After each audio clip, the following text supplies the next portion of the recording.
Hello दोस्तों, आपका स्वागत है हमारे चैनल चैंपियन जैद पर। मैं हूं आपका दोस्त मोहम्मद जैद। और दोस्तों आज हम लोग शुरू करेंगे प्रैक्टिस सेट 3.4 अरिथमेटिक प्रोग्रेशन का।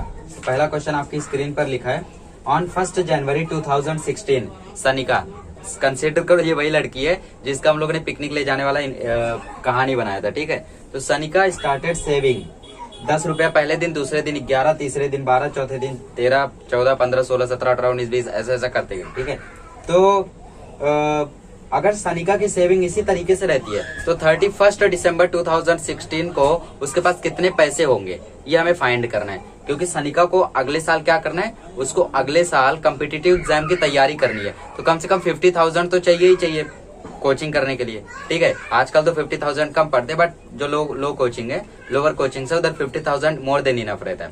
तो उसको कॉम्पिटिटिव एग्जाम के लिए 40,000 रुपए की जरूरत है, 50,000।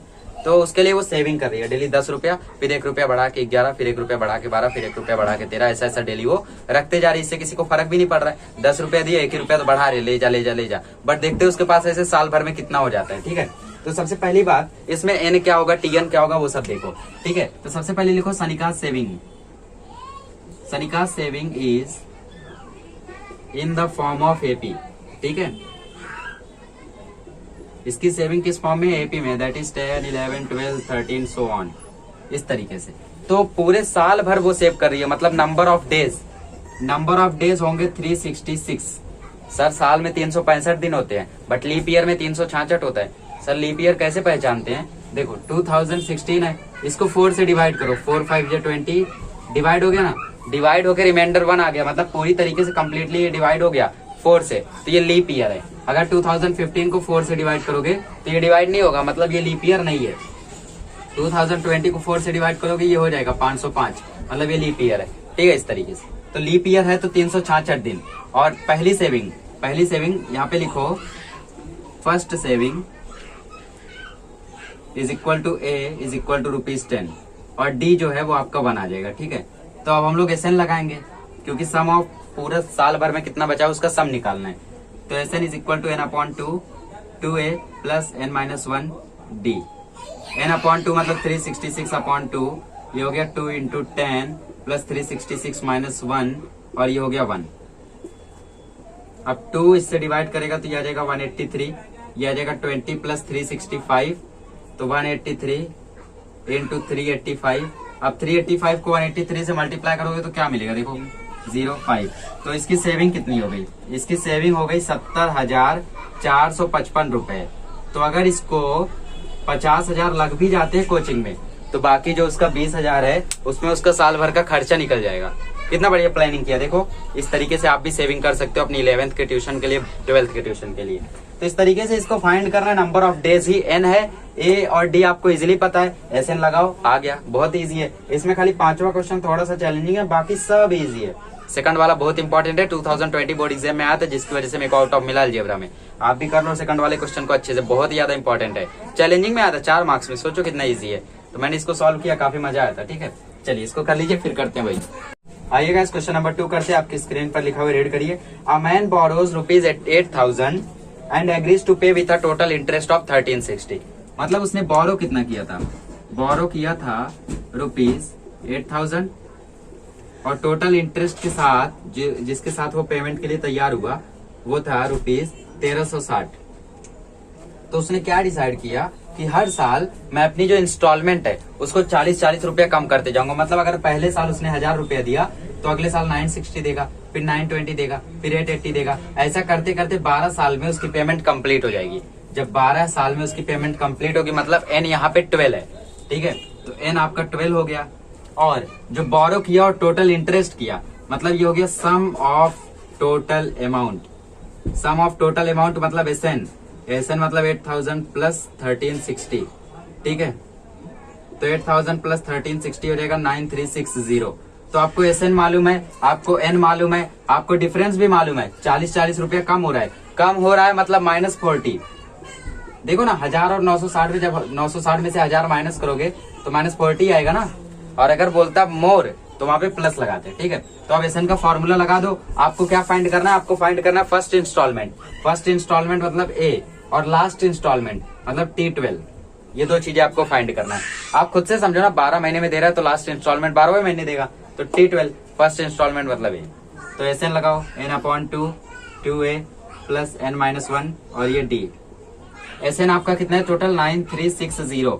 n आपका 12 है अपॉन 2, 2a आपको मालूम नहीं है और ये 12-1 और d है आपका -40। ठीक है, तो 9360 इज इक्वल टू 6 और ये हो गया 2a प्लस 11 और ये -40 से मल्टीप्लाई हो रहा है। तो 9360 को जब 6 से डिवाइड करेगा तो देखते हैं क्या आता है, और ये 11 को जब 140 मल्टीप्लाई करेगा तो ये 440 आ जाएगा। डिवाइड कर दो, 6 1 6, 33560 और 2a माइनस 440, 440 वहां प्लस होगा तो 1560 plus 440 is equal to 2a, तो 2000 is equal to 2a, therefore 2000 upon 2 is equal to a। तो 2000 अपॉन 2 करेंगे तो हम लोगों को a मिल जाएगा 1000। देयरफॉर फर्स्ट इंस्टॉलमेंट, पहली इंस्टॉलमेंट जो होगी वो 1000 रुपए हो जाएगी। और देखो वही मैंने एग्जांपल लेके समझाया भी था, कोइंसिडेंटली वही आंसर भी आ गया। Last instalment is equal to T12। ठीक है, तो Tn का फॉर्मूला लगाओ, a प्लस n-1d, तो T12 is equal to a कितना है भाई, a अभी निकाला 1000 प्लस 12-1 और ये -40, तो 1000 प्लस 11 और ये -40, तो 1000 माइनस 440, तो आंसर आ गया 560। तो ये हो गया आपका T12। Therefore last instalment is equal to 560 rupees.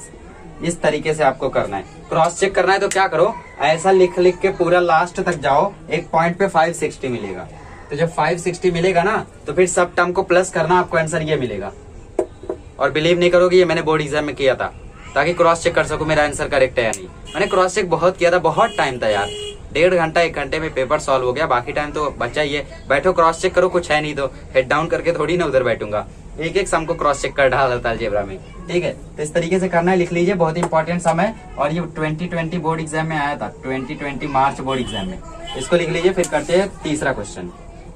Question number 3 और भी इजी है। देखो, Sachin invested in a national saving certificate scheme that is NSC and there are in the first year he invested 5000, second year 7000, third year 9000. in this way if he invested, so total amount, how much total amount he will get after 12 years? 12 years मतलब जो n है वो 12 हो गया। ठीक है, Sachin's investment is in the form of AP, Sachin's investment is in the form of AP के form में। ठीक है, therefore 5000, 7000, 9000 आर इन AP। ठीक है, तो A हो गया आपका 5000, D हो जाएगा आपका 2000, N आपको मालूम है 12, आपको निकालना है SN का फॉर्मूला होता है n/2, 2a प्लस n-1 और D। तो n/2 मतलब 12/2, 2 इंटू 5000 प्लस n मतलब 12-1 और D है आपका 2000। ठीक है, तो 12/2 मतलब 6, 2 5000 का मतलब 10,000 और ये 11 और ये 2000 से मल्टीप्लाई। पहले 11 को प्लस मत कर देना, पहले मल्टीप्लाई करना। तो 10,000 प्लस 22,000, तो ये हो जाएगा 6 इंटू 32,000। ठीक है, चलिए 32 को 6 से मल्टीप्लाई करोगे तो आता है 192, तो ये हो गया 192,000। ठीक है, अगर आपको इसको क्रॉस चेक करना है तो इतना बड़ा बड़ा टर्म मत प्लस करो, 5 7 9 प्लस करो। ऐसे 5 7 9 11 13 15 17 19 21 23, जब तक 12 ना हो जाए। 1 2 3 4 5 6 7 8 9 10 11 12। ठीक है, अब इन सबको प्लस करोगे तो आंसर मिलेगा 192। देखो कैसे, 5 7 12 9 21 11 32 32 13 45 15 60 60 17 77 77 9 86 96 197 117 117 और 23 हो जाएगा 150। 150 और 25 होता है 175 और सॉरी 140 और 25 होता है 165 और 165 और 27 होता है 192। ठीक है, मतलब आपका आंसर करेक्ट है। Therefore Sachin will get 1,92,000 rupees after 12 years. ऐसा स्टेटमेंट आप लिख दीजिए। चलिए अब करते क्वेश्चन नंबर 4। आइएगा इस क्वेश्चन नंबर 4 रीड करते हैं। There is an auditorium with 27 rows of seats. मतलब एक ऑडिटोरियम है जहाँ पे ऐसा एक रो, दूसरा रो, तीसरा रो, चौथा रो, पांचवा रो। ठीक है, ऐसा मतलब बहुत सारा रो है। पहली रो में 20 सीट्स है, दूसरी रो में 22 सीट है, तीसरी रो में 24, तीसरी रो में 26। ठीक है, तो 27 रोज हैं टोटल, मतलब n कितना है 27। पहली रो में जो सीट्स है वो 22 है, और हमें फाइंड करना है कि 15वीं रो में कितना सीट होगा, मतलब T15, और साथ ही फाइंड करना है S27, sum of all the seats. ठीक है, तो यहाँ पे लिखो number of seats in a row are in the form of AP. ठीक है, therefore A is equal to 22, D is equal to 2, N is equal to 27। हमें पहले number of total number of seats find करना है, तो N को 27 लेकर चलो, फिर जब 15वीं रो में कितना है तो N को 15 ले लेना। ये हो जाएगा N/2, ये हो जाएगा 2A प्लस N-1D। ठीक है, N/2 मतलब 27/2, 2A मतलब 2 इंटू 22, और N-1 मतलब 27-1, और D हो जाएगा 2। 27/2 का ऐसे ही लिखो, ये हो जाएगा 44, ये हो जाएगा 26 इंटू 2। 26 इंटू 2 क्या होता है, 26 इंटू 2 होता है 52, तो 44 प्लस 52 हो जाएगा 96, तो 22/2 इंटू 96। ठीक है, अब 248 जा, तो 48 इंटू 27 कितना होगा, 7 8 जा 56, 7 4 जा 28, 2 8 जा 16, 2 4 जा 8, तो आंसर मिल जाएगा 1296। मतलब कि टोटल नंबर ऑफ सीट्स जो होंगी टोटल वो होगी 1296। ठीक है, अब फाइंड करना है 15वीं रो में, तो Tn is equal to A plus N-1D। N की जगह खाली 15 लिखो, बाकी सब कॉमन रखो, A की जगह 20, 15-1, और ये D आ जाएगा 2, तो 20 प्लस 14 गुणे 2, ये आ जाएगा 20 प्लस 28, तो आपको मिल जाएगा 48। मतलब 15वीं रो में कितना सीट है, 15वीं रो में आपको 48 सीट्स है। इस तरीके से करना है, कर लीजिए। और फिर 5वां क्वेश्चन करते हैं, वो थोड़ा सा ट्रिकी है, बाकी 6ठा क्वेश्चन तो बहुत ईजी है। ठीक है, कर लीजिए इसको। आइएगा इस क्वेश्चन नंबर 5 करते हैं। Kargil's temperature was recorded in a week from Monday to Saturday. Monday से सैटरडे तक का टेम्परेचर जो है कारगिल का, कश्मीर में वो भाई, वहां पे कितनी ठंड होगी, वहां का टेम्परेचर रिकॉर्ड किया गया। तो पता चला कि टेम्परेचर की रिकॉर्डिंग एपी में है, कमाल हो गया।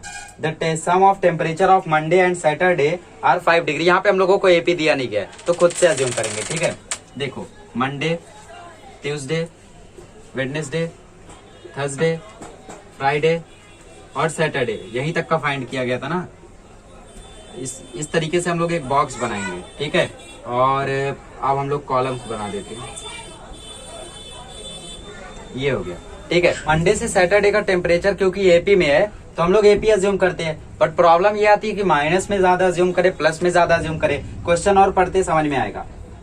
If the temperature on Wednesday was -30, मतलब वेडनेसडे का टेम्परेचर दिया है तो वेडनेसडे को ए अज्यूम करो, तो ये हो गया A प्लस डी, ये हो गया A प्लस 2D, ये हो गया A प्लस 3D, ये हो गया A माइनस डी, ये हो गया A माइनस 2D। अब आपको वेडनेसडे का टेम्परेचर दिया है तो A की वैल्यू आपको डायरेक्टली मिल गई, D को फाइंड कर लेना। ठीक है, जो कंडीशन दी है उससे। कंडीशन क्या दी है कि sum of temperature on Monday and Saturday is 5 degree Celsius more than the temperature on Tuesday and Saturday. ठीक है, इसको हम लोग लगाते हैं।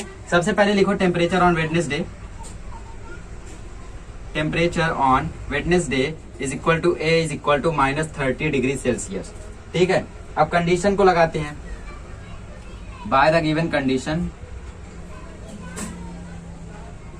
कंडीशन क्या कहती है कि sum of temperature on Monday and Saturday, ठीक है, sum of temperature on Monday and Saturday, मतलब मंडे प्लस सैटरडे इज मतलब इक्वल 5 मोर, मतलब 5 plus the sum of the temperature on Tuesday and Saturday, मतलब ट्यूसडे प्लस सैटरडे। ठीक है, आपको पूरा लिखना है, सम ऑफ ट्यूसडे सैटरडे, और फिर उसके बाद लिखना है। यहाँ पे मेरे को ये भी लिखना है तो इसलिए मैं ऐसा लिख रहा हूँ। मंडे को टेम्परेचर था A माइनस 2D, सैटरडे को टेम्परेचर था A plus 3D is equal to 5 plus Tuesday को टेम्परेचर था A माइनस D, सैटरडे को टेम्परेचर है A प्लस 3D। सैटरडे ही बोला है ना, ट्यूसडे सैटरडे मंडे सैटरडे। ठीक है, तो 2D 3D, पहले देखो A और A हो गया 2A, 2D 3D हो गया D, ये हो गया 5 plus A minus D, A हो गया 2A, और आपका माइनस D और 3D हो गया 2D। ठीक है, अब देखो D की A की वैल्यू आपको मालूम है -30, तो इसमें रखोगे तो D मिल जाएगा। 2 minus 30 plus D is equal to 5 plus 2 minus 30, वरना डायरेक्टली देखो आपको मिल रहा है। ठीक है, ये करने की जरूरत नहीं है। देखो 2A कट गया तो आपका बचा D is equal to 5 plus 2D, तो अब D को यहाँ लेकर आओ तो D minus 2D is equal to 5, तो minus D is equal to 5, therefore D is equal to हो गया -5। ठीक है, मतलब D आपको मिल गया डायरेक्टली, और ये आपको मालूम था, टेम्परेचर निकाल लो। टेम्परेचर्स ऑन मंडे, मंडे को हो जाएगा ये -2D, मतलब -30 -2 इंटू -5, तो -30 + 10 ये हो गया -20 डिग्री सेल्सियस।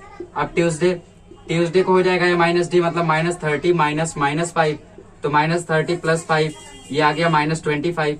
और वेडनेसडे को आपको मालूम ही है A = 30 माइनस में। और आपको थर्सडे का हो जाएगा A + 2D, A + 2D मतलब -30 + 2 इंटू -5, तो -30 - 10 ये आ जाएगा -40। फ्राइडे, फ्राइडे को आपका मालूम है A + 2D, तो -30 + 2 -5, ठीक है। और ये A + D था।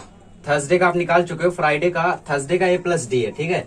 मैंने A + 2D कर दिया, सॉरी फॉर दैट, -35, तो ये हो जाएगा -30 - 10 ये आ गया -40।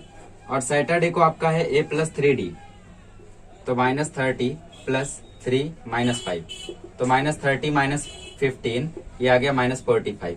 Therefore temperatures on different day, मैं ऊपर भी लिख देता हूँ, हो सकता है बच्चों को दिखे ना क्लियर। ये हो गया -20, ये हो गया -25, ये हो गया -30, ये हो गया -35, ये हो गया -40, ये हो गया -45, ठीक है। इस तरीके से वहां का टेम्परेचर चल रहा है। इस तरीके से इसको करना है, टेबल बनाओ, कंडीशन रखो, आपका आंसर अपने आप आ जाएगा, ठीक है। चलिए अब करते हैं अगला क्वेश्चन, लास्ट वाला।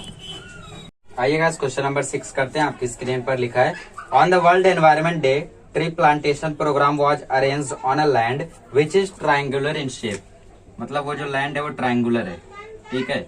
और trees are planted such that in the first row there is 1 tree, in the second row there are 2 trees, in the third row there are 3 trees, in the fourth row there are 4 trees, ऐसे ऐसे ऐसे आपका बढ़ते जाएगा, ठीक है। तो अगर हम लोग यहाँ पे देखें तो ये ऐसा है 1 2 3 4 dot dot dot dot dot, ठीक है। तो यहाँ पे लिखो trees are planted in the form of AP, in the form of AP। तो आपको फाइंड क्या करना है, आपको फाइंड करना है total number of trees in the 25 रोज, मतलब S25 फाइंड करना है। तो A हो गया आपका 1, D हो गया आपका 1, N हो गया आपका 25, SN लगा दो, आंसर आ जाएगा directly. SN = N/2 2A + N-1D, ठीक है। N आपको मालूम है, N आपका है 25, 25/2, ये हो गया 2 × 1 + 25 - 1, ये हो गया 1, ठीक है। और ये हो गया S25, तो S25 = 25/2, और ये हो जाएगा 2 + 24, तो 25/2 इंटू 26, तो 226 को काटेंगे तो 13, तो 25 इंटू 13 करोगे तो आंसर आ जाएगा 325। मतलब जो टोटल नंबर ऑफ ट्रीज जो 325 रो में प्लांट किए जाएंगे वो 25 रो में प्लांट किए जाएंगे वो रहेंगे 325। तो गाइस इस तरीके से हमारा प्रैक्टिस सेट 3.4 खत्म हुआ। मुझे उम्मीद है कि आपको एक एक सम समझ में आया होगा आज के प्रैक्टिस सेट का, और अगर सम समझ में आया है तो आप लोग उनको बार बार प्रैक्टिस करें ताकि आपका वो एकदम परफेक्ट हो जाए। चलिए अगले लेक्चर में मिलते हैं, अगले लेक्चर में मिलेंगे तो प्रॉब्लम सेट करेंगे।